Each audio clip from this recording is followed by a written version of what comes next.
The red warning lights bathed Vega Trade Station in an eerie glow as the emergency sirens wailed through every corridor. Commander Yuki Tanaka's hands trembled as she gripped the control panel in the security center. Her eyes fixed on the screens showing absolute chaos in Docking Bay 7. "What in the void is that thing?" muttered Sergeant Kane as he watched the feeds alongside her. The creature that had just materialized out of thin air was unlike anything in their databases. The Shadow Maw towered over everything around it, black skin seeming to absorb the light around it, while strange blue veins pulsed across, its body like lightning trapped under glass. Each of its 6 arms ended in claws that gleamed like polished metal, and its 3 heads moved like serpents, each one the size of a small transport pod. "Sir, the Zolonian merchants are requesting immediate evacuation," reported Lieutenant Hayes. From her station, the crystalline delegates are already heading to the escape pods. Yuki watched in horror as the beast moved through the docking bay. A squad of blue-skinned reptilian security guards had formed a defensive line, their advanced plasma rifles charging with that familiar high-pitched whine. The squad leader, a veteran named Krex, barked orders in his native tongue. Ass. "All weapons, open fire." The plasma bolts lit up the bay like a light show, each one supposedly powerful enough to melt through 3 feet of solid steel. They struck the Shadow Maw directly, creating brilliant flashes of superheated energy. For a moment, everyone held their breath. Then the smoke cleared. The creature stood completely unharmed, its obsidian hide not even showing scorch marks. Its 3 heads turned toward the guards with what could only be described as annoyance. One head opened its mouth, revealing rows of teeth like crystalline daggers, and let out a sound that made the entire station shudder.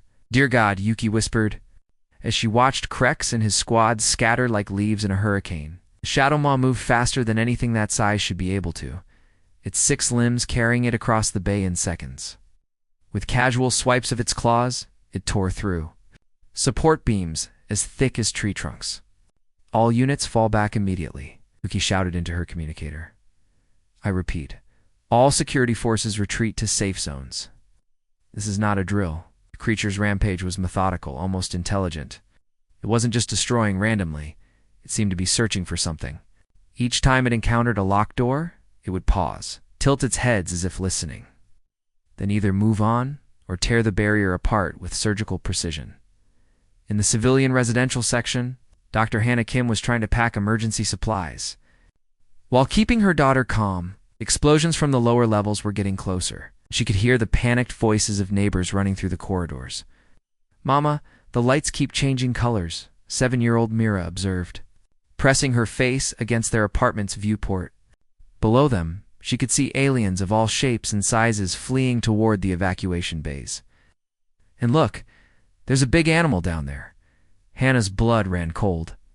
She rushed to the window and saw the Shadow Maw moving through the station's main plaza. Like a force of nature, its bioluminescent veins were pulsing faster now, casting dancing shadows on the walls around it. "Mira, sweetie, we need to go right now," Hannah said, grabbing their emergency bag. "Remember the evacuation drills? We need to get to Pod Bay 3. But Mira wasn't listening. She was completely fascinated by the creature below. Why is everyone "So scared? It's just walking around. It's not hurting anyone who doesn't shoot at it first." Hannah paused. Her daughter was right. Looking more carefully, she could see that the Shadow Maw was indeed avoiding the fleeing civilians. It had torn apart 2 more security checkpoints, but the unarmed merchants and families running past seemed invisible to it. "Mira, step away from the window," Hannah said firmly. Something about this whole situation felt wrong.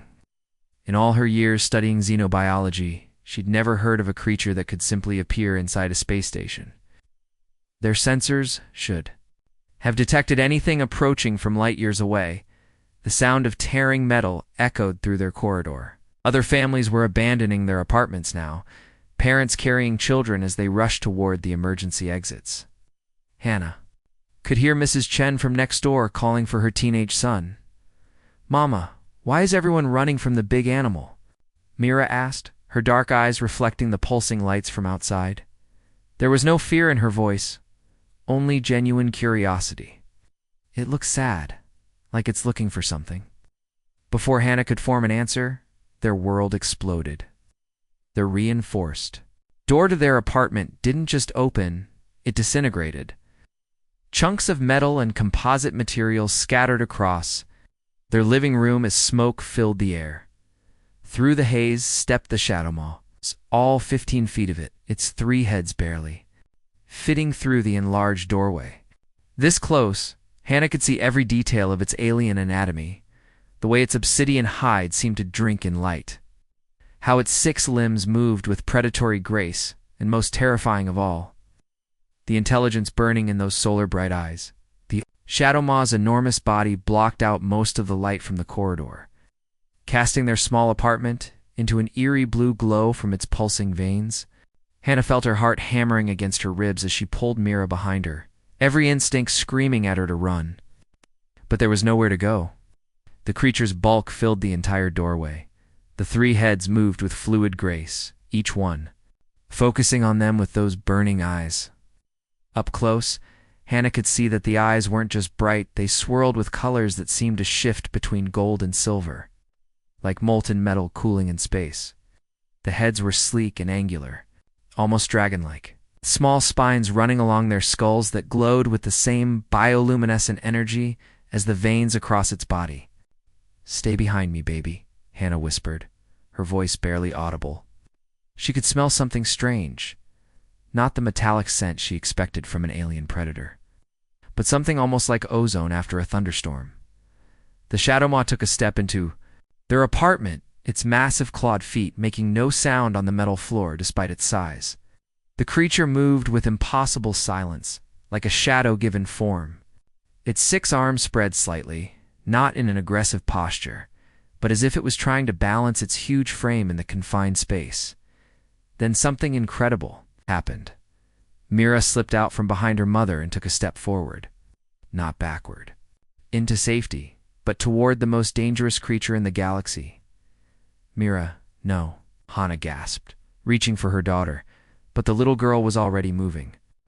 "Hello," Myra said, her young voice clear and unafraid. She tilted her head to one side, studying the massive beast with the same curiosity she usually reserved for the colorful fish in their aquarium. "You look sad." The effect was immediate and startling.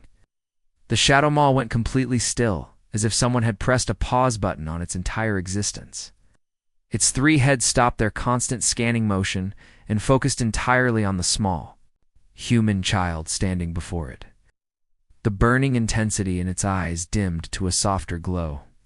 Like turning down the brightness on a screen, Hannah watched in amazement as her daughter showed no fear whatsoever, while every other living being on the station was running in terror. Her 7-year-old was having a conversation with a creature that could tear apart starships. "What are you doing here?" Mira asked, taking another small step closer. "Are you lost? You seem lost."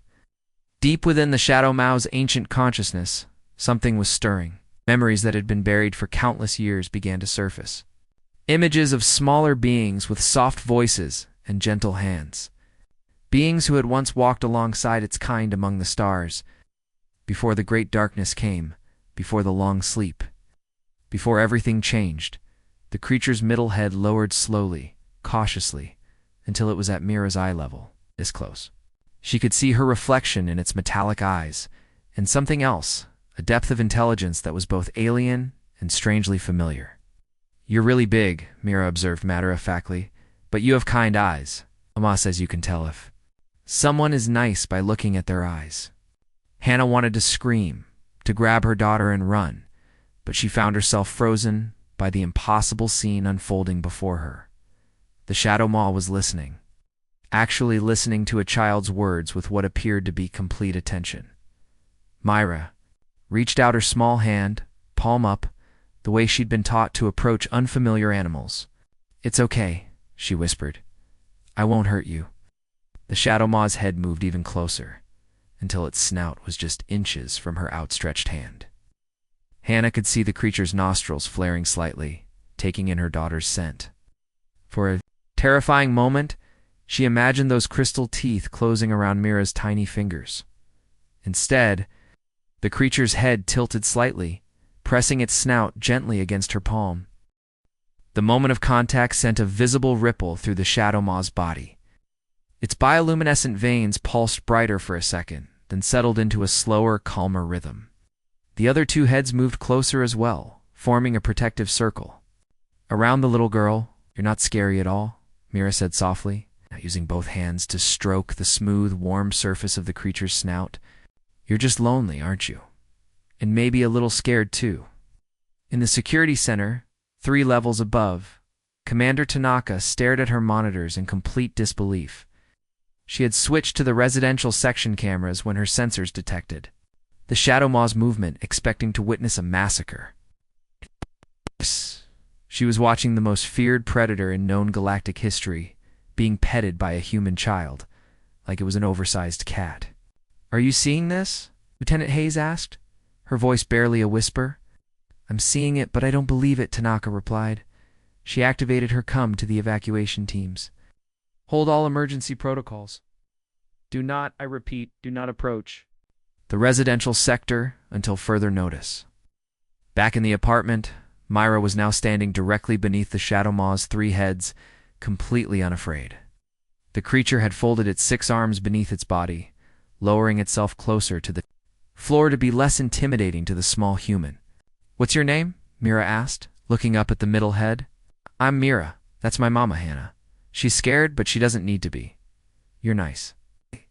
The Shadow Maw made a sound then, not the terrifying roar that had shaken the entire station earlier, but something softer, almost like a purr mixed with distant thunder. Its eyes had taken on an almost sleepy quality, as if the child's touch was somehow soothing ancient pain, Hannah realized. She was witnessing something that would change everything they thought they knew about the universe. Commander Tanaka moved through the station corridors with military precision, her pulse rifle charged and ready. Behind her, a squad of the station's best soldiers followed in tight formation, 2 Krillian warriors with their chitinous armor gleaming under the emergency lights, a pair of human marines carrying heavy plasma cannons, and Sergeant Voss, cybernetically enhanced veteran who'd survived 3 alien wars. "Remember, we get 1 shot at this," Tanaka whispered into her comm as they approached the residential section. "Intel suggests the creature is focused on something in that area. We hit it hard and fast before it can react." The Krillian warrior, named Vex, clicked his mandibles nervously. "Commander, my people have legends about the Shadow Maws. They say bullets and energy weapons are useless against their hide. Then we'll find out what works," Tanaka replied grimly. She'd seen too many good people die today to let fear paralyze her now. "Voss, you have the heavy cannon ready?" Sergeant Voss patted the massive weapon strapped to his back. "Ready to turn that thing into space dust, Commander." They moved through the abandoned corridors where families had fled just hours before. Children's toys lay scattered on the floor, and the smell of fear still lingered in the recycled air. Emergency lighting cast long shadows that made every corner seem threatening. "Movement ahead," whispered Marine Lopez, raising his rifle. 20 meters, corridor junction." Tanaka held up her fist, signaling the squad to halt. She could hear something now, a low, rumbling sound that seemed to vibrate through the station's hall. It wasn't aggressive, more like ... contentment? "Weapons ready," Tanaka ordered as they approached the corner. Her heart was pounding, but her hands were steady. She'd faced down space pirates, rogue AI systems, and alien raiders. This was just another day at the office. We have 1 chance to. She stopped short as she rounded the corner. Her jaw dropped. The Shadow Maw was sitting in the middle of the corridor like an enormous, otherworldly pet. Its massive form took up most of the space, but it had somehow arranged itself to seem less threatening. Its 6 arms were folded beneath its body, and its 3 heads were positioned at different angles. One of them resting against the wall while a small human girl scratched behind what might have been its ear. "What in the void? It lowered his weapon, staring in disbelief. Mira looked up at the approaching soldiers with bright, innocent eyes. She was sitting cross-legged next to the creature's massive head, completely relaxed. The Shadow Maw's eyes were half-closed, and that rumbling sound was definitely coming from it, the galactic equivalent of a purr. "Oh, hello," Mira said cheerfully. Waving at the stunned soldiers, "Are you here to help? This is my new friend. I don't think he has a name yet, but he's really nice once you get to know him." Tonica felt her world tilt sideways. She'd prepared for battle, for a desperate fight against a creature of nightmare. Instead, she was looking at a scene that belonged in a children's book. "Little girl," Dex said carefully, his translator making his alien words sound almost gentle. "You need to move away from that creature. It's very dangerous." "Don't hurt him," Mira said firmly, standing up and stepping protectively in front of the Shadow Maw. Her small frame was laughably tiny compared to the massive beast behind her, but her voice carried surprising authority. "He's not bad, he's just confused and far from home." The moment Mira moved, the Shadow Maw's demeanor changed. Its three heads turned toward the armed soldiers, and the sleepy contentment vanished from its eyes. The old predatory gleam returned, those swirling metallic irises focusing on each weapon with deadly precision. The creature began to rise, its massive muscles coiling like springs. The bioluminescent veins across its body pulsed faster, brighter, casting dancing shadows on the corridor walls. Its 6 arms unfolded, revealing claws that gleamed like polished steel. "Oh hell," Marine Lopez whispered, raising his rifle. "Here we go." The Shadow Maw's heads rose to their full height, nearly touching the ceiling. A low growl rumbled from its throat, not the contented purr from before, but something that promised violence. Its eyes locked onto Sergeant Voss's heavy cannon. Recognizing the threat, every soldier in the squad felt their training kick in. Weapons came up, targeting systems activated, and fingers moved to triggers. The corridor was about to become a battlefield. "No, no, no," Mira said, turning to face her enormous friend. She placed her small hands on the creature's nearest head, looking up at those burning eyes with complete trust. "They're not going to hurt you. You don't need to be scared." The Shadow Maw's attention shifted between the child and the soldiers, its heads weaving like cobras preparing to strike. The tension in the corridor was thick enough to cut with a knife. Then Mira spoke again, her voice quiet but carrying an inexplicable weight that seemed to fill the entire space. "Sit." The word hit the Shadow Maw like a physical force. Its massive body immediately settled back down, its heads drooping submissively. The predatory gleam faded from its eyes, replaced by something that looked almost like shame.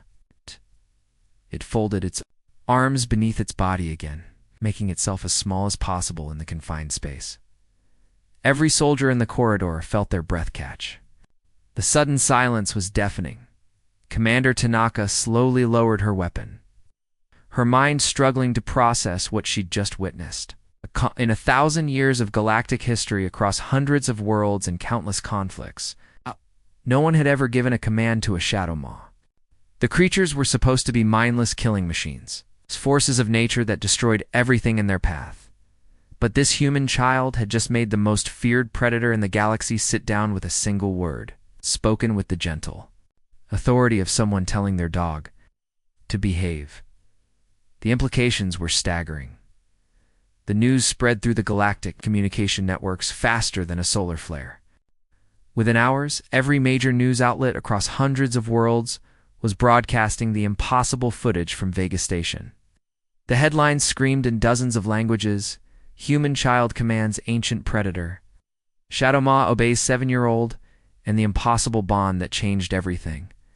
On the remote archaeological world of Kepler Prime, Dr. June Park was having his morning coffee when his assistant burst into his study, tablet in hand and eyes wide with excitement. "Professor, you need to see this immediately, young researcher," Min said, nearly tripping over a stack of ancient texts. "It's about the Shadow Maw incident everyone's talking about." June set down his cup, expecting another sensationalized news report. Instead, he watched security footage that made his blood run cold. A human child, no older than his own daughter, was giving commands to a creature that had haunted galactic nightmares for millennia. "This changes everything," he whispered, his hands already reaching for his research terminal. "Min, cancel all my appointments. We need to dig deeper into the archives." For the next 6 hours, June tore through digital libraries that hadn't been accessed in centuries. Most scholars considered the oldest galactic records to be myths and legends, stories too fantastic to be real. But what he was seeing on that security footage suggested those myths might be historical fact. His fingers trembled as he pulled up a file, marked with warnings about corrupted data and uncertain translations. The hieroglyphs on his screen had been carved into stone monuments found on dead worlds across the galaxy, all predating known civilization by thousands of years. "The Shepherd Protocols," he whispered, staring at symbols that showed small humanoid figures standing beside massive beasts. "Dear ancestors, it's all true." The texts were fragmentary, written in a dozen extinct languages. But the story they told was consistent across multiple worlds. Long before the current galactic civilization arose, humanity's ancestors had walked among the stars, not as warriors or merchants, but as something far more extraordinary. They were guides, teachers, and companions to the galaxy's most dangerous creatures. According to the ancient records, early humans possessed an innate ability that other species lacked. They could communicate with predators not through words or technology, but through something the texts called heart speech, a connection that bypassed language entirely and spoke directly to the soul. On one crumbling tablet, June found an image that made his breath catch. It showed a human child, hand outstretched toward a creature that was unmistakably a shadow maw. The beast was bowing its three heads in submission, while other humans stood nearby without fear. They weren't just pets, June muttered, translating the accompanying text. They were partners, guardians. The humans guided them, and in return, the shadow maws protected entire star systems from something called ... He paused, double-checking his translation. The consuming dark. Meanwhile, back on Vega Station, life was slowly returning to normal. Though normal now included a 15-foot-tall alien predator who spent most of his time following a little girl around like a devoted puppy. Mira had claimed one of the station's empty cargo bays as a play area for her new friend. The Shadow Maw, who she insisted was named Void, had arranged himself into a comfortable position near the viewport, where he could watch the stars while Mira read to him from her collection of children's books. Once upon a time, Mira read. From her tablet, there was a brave princess who lived in a castle made of starlight. Void's three heads were positioned at different angles around her, each one focused intently on her voice. Occasionally, he would make soft, rumbling sounds that seemed to correspond with exciting parts of the story. Dr. Hannah Kim watched from the doorway, still hardly believing what she was seeing. Over the past few days, she'd documented dozens of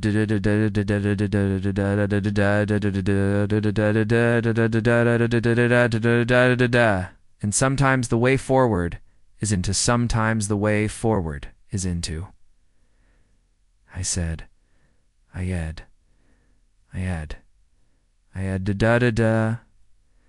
still hardly, will, still, harden, one, behaviors that challenged everything science thought it knew about Shadow Moss.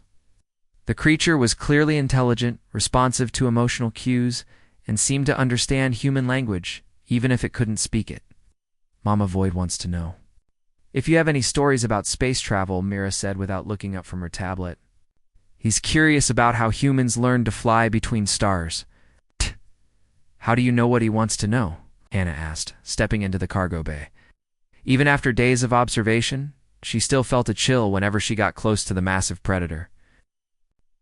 Tells me in the quiet speak, Mira explained matter-of-factly. It's not like talking with words. It's more like feeling what someone else feels, but with pictures and ideas, too. Hannah frowned. She was a xenobiologist, trained to study alien life forms, but this was beyond anything in her education. What kind of pictures? Mira closed her eyes for a moment, placing her hand on Void's nearest head. He remembers flying through space without a ship, following big metal things that hurt planets. He was hunting them with others like him, but then everything went dark and cold, and when he woke up, he was alone. The child opened her eyes, looking sad. He's been looking for his family for a very long time. That's why he came to the station. He sensed something familiar, but it wasn't what he hoped. Void made a low, mournful sound that resonated through the cargo bay's metal walls. His bioluminescent veins pulsed slower now, taking on a bluish tint that somehow conveyed sadness better than any words could.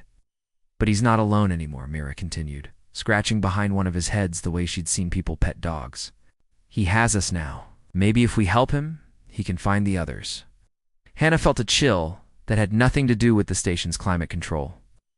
If there were more shadow maws out there, awakening after eons of sleep, the galaxy needed to understand. What was happening before panic set in? Across the galaxy, on research stations and university worlds, other scholars were reaching the same conclusion Dr. Park had found. The ancient partnership between humans and shadow maws wasn't mythology. It was history. And if the old texts were accurate, that partnership had been broken by some cosmic catastrophe that forced both species into hiding now. Through the innocent bond between a child and a creature of legend, that ancient alliance was beginning to awaken. The question was, what had originally driven them apart, and was it still out there in the dark between stars? 6 months after the incident on Vega Station, the galaxy had become a very different place. What started as one impossible bond between a child and a legendary creature had sparked something that no one could have predicted. The first report came from New Terra Colony, where a farming family found a shadow maw waiting patiently outside their home. Instead of running in terror, their 8-year-old son walked right up to it and started talking. Within hours, the boy was riding on the creature's back, laughing as they soared through the colony's crystal canyons. Then came reports from Kepler Mining Station, where twin sisters bonded with a pair of shadow maws that had emerged from an asteroid field. The creatures helped the miners reach deposits that had been impossible to access before, their natural ability to navigate in zero gravity making them perfect partners for deep space work. On the ocean world of Aquatica, a young girl named Luna discovered she could communicate with a shadow maw that lived in the deepest trenches. Together, they explored underwater cities that had been lost for thousands of years, the creature's bioluminescent veins lighting the way through ancient ruins. The pattern was always the same: children, their minds still open to wonder and possibility, forming instant connections with beings that adults saw only as monsters. The shadow maws weren't randomly appearing either. They were choosing their human partners with careful precision, drawn by something deeper than logic could explain. Mira had become the center of it all, now officially recognized as the first beast speaker. She spent her days at a special facility on Vega Station, teaching other children how to strengthen their bonds with their shadow maw partners. The station had been completely redesigned to accommodate the massive creatures with specialized living areas and training grounds. Remember, it's not about controlling them, Mira explained to a group of young beast speakers during one of her classes.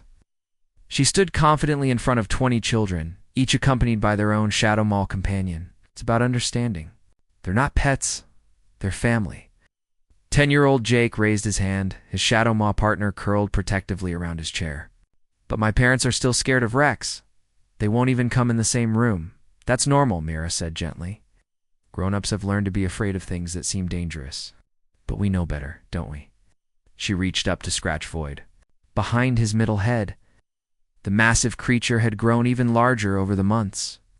His bond with Mira strengthening his natural abilities. Dr. Hannah Kim watched from the observation deck, still amazed by her daughter's transformation. Mira had gone from being a curious 7-year-old to something unprecedented in galactic history, a bridge between species that had been separated for millennia. But it was what Void had been sharing with Mira recently that truly worried everyone.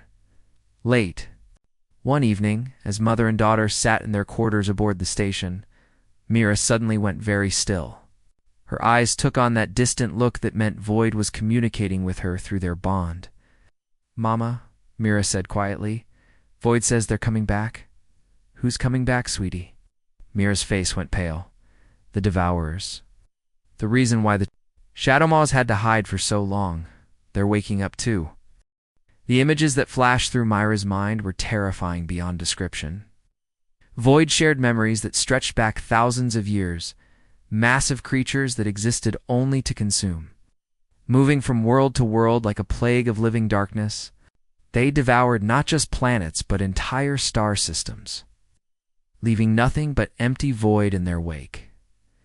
The Shadow Maws had been created as guardians against this ancient threat.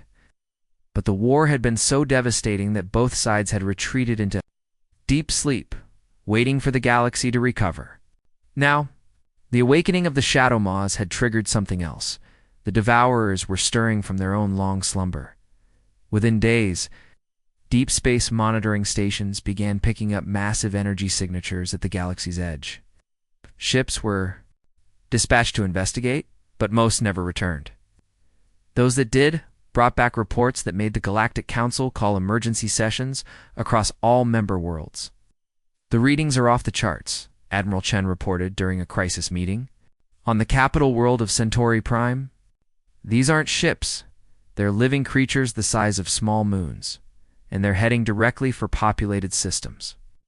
Commander Tanaka, now promoted to head of the newly formed Beast Speaker Defense Corps, stood before the assembled leaders. "The Shadow Maws know how to fight them. This is what they were made for, but they need their human partners to be effective." The first Devourer reached the outer colonies 3 weeks later. The creature was exactly as the ancient texts had described, a writhing mass of tentacles and teeth, big enough to wrap around an entire planet. It moved through space like a cancer, consuming everything in its path: asteroids, space stations. Even the light from nearby stars seemed to dim in its presence. But this time, the galaxy wasn't defenseless. The defense fleet that met the Devourer was unlike anything in military history. Alongside traditional warships flew dozens of Shadow Maws, each one carrying their human partner.